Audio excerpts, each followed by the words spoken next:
Jeremias, Kabanata 26. Nang pasimula ng paghahari sa Huda ni Jehoiakim na anak ni Josias, tumanggap si Jeremias ng pahayag mula kay Yahweh.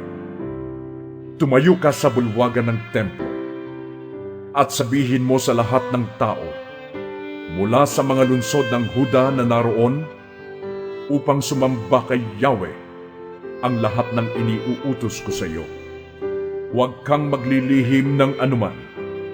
Baka sakaling sila'y makinig at tumalikod sa kanilang masamang pamumuhay.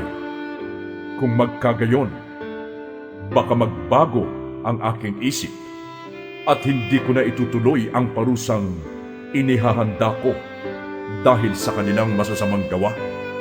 Sabihin mo sa kanila, sinasabi ni Yahweh, kung hindi kayo makikinig sa akin at kung hindi ninyo susundin ang aking mga utos na inihanda ko para sa inyo at hindi ninyo papakinggan ang sinasabi ng propetang sinugo ko sa inyo, ang templong ito'y itutulad ko sa Shilo at gagamitin ng mga bansa ang pangalan ng lungsod na ito sa panlalait.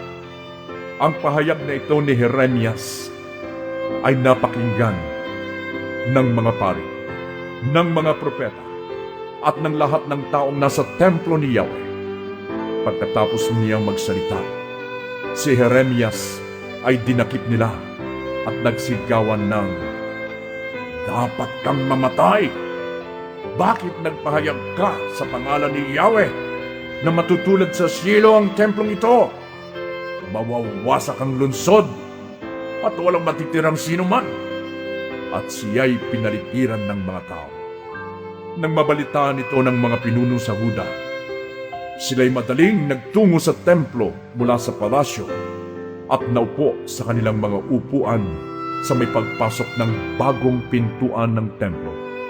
Pagkatapos ay sinabi ng mga pari at ng mga propeta sa mga pinuno at sa buong bayan, dapat lang namamatay ang taong ito, sapagkat nagpahayag siya laban sa lungsod, gaya ng narinig ninyo.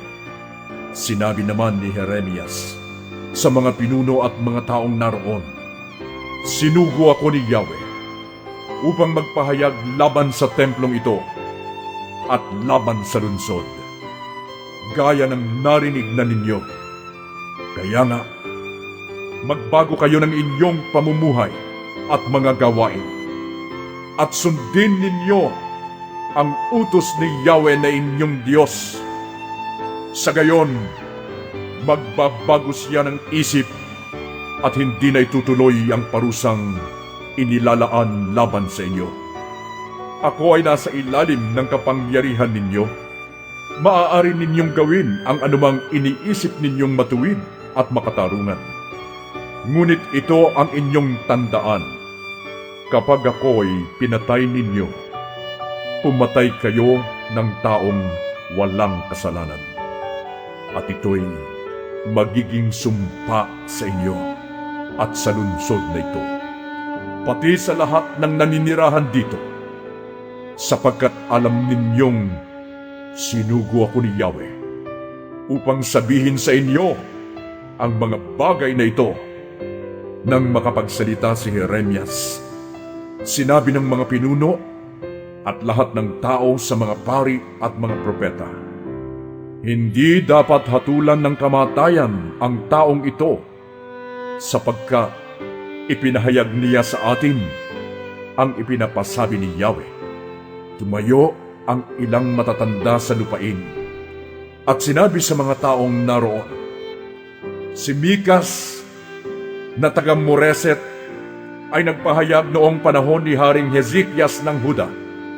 Sinabi niya sa lahat ng naninirahan sa Huda ang pahayag na ito ni Yahweh na makapangyarihan sa lahat. Ang Zion ay bubungkaling tulad ng isang bukirin. Magiging isang bunton ng gumuhong bato ang Jerusalem. At ang burol na kinatatayuan ng templo'y magiging gubat. Pinatay ba ni Haring Hezekias at ng lahat ng tagahuda si Mikas? Hindi. Sa halip, natakot ang hari at nagmakaawa kay Yahweh.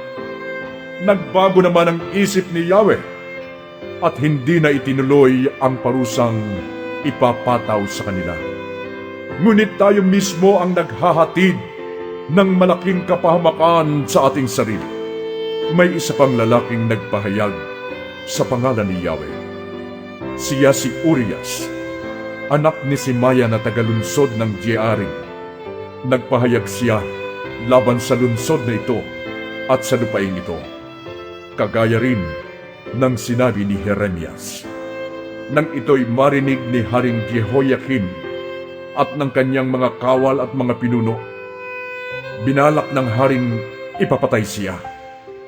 Ngunit nang malaman ni Urias ang gagawin sa kanya, tumakas siya patungong Ehipto dahil sa malaking takot.